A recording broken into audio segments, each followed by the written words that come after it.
खुदावंद यीशु मसीह के बाबरकत फ़तेहमंद नाम में आप सबों को पास्टर मुझे डेविड का सलाम।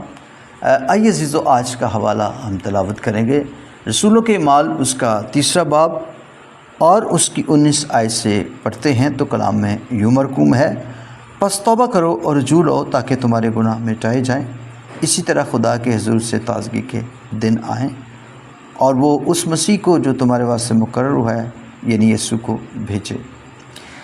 आइए हम खुदा के कलाम पर गौर करें।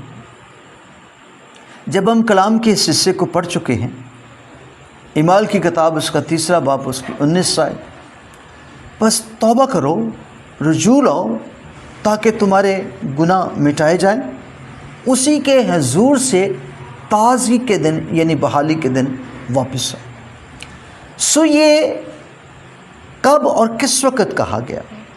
जब इमाल की किताब उसके 3 बाब को पढ़ते हैं तो खूबसूरत हैकल के दरवाज़े पर एक शख्स भीख मांगता है।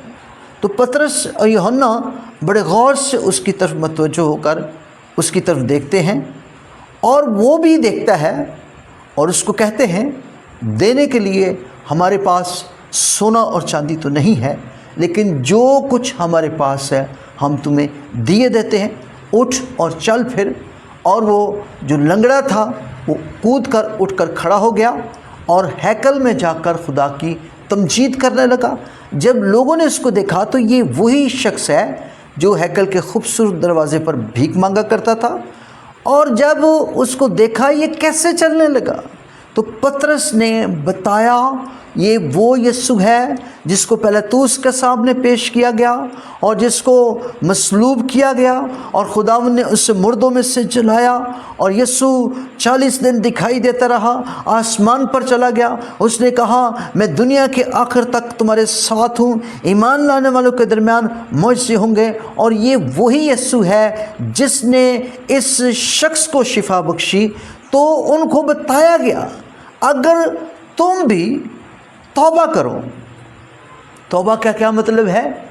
रजू लाना, वापस लौटना, यू टर्न करना।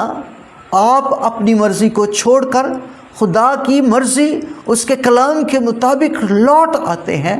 आप सलीब के नीचे आ जाते हैं, आप उसके कफ़ारे को समझ जाते हैं और उसके हुज़ूर अपनी गुनाहों को लेकर पछताते हैं, गिड़गिड़ाते हैं और मसीह की मोहब्बत को जान लेते हैं। तो फिर आसमानों से खुदावंद वही यीशु जिसने उस शख्स को जो हैकल के खूबसूरत दरवाज़े पर भीख मांगता था शिफा बख्शी, और वह तुम्हारे गुनाहों को भी क्या करेगा? माफ़ करेगा और तुमको बहाल करेगा।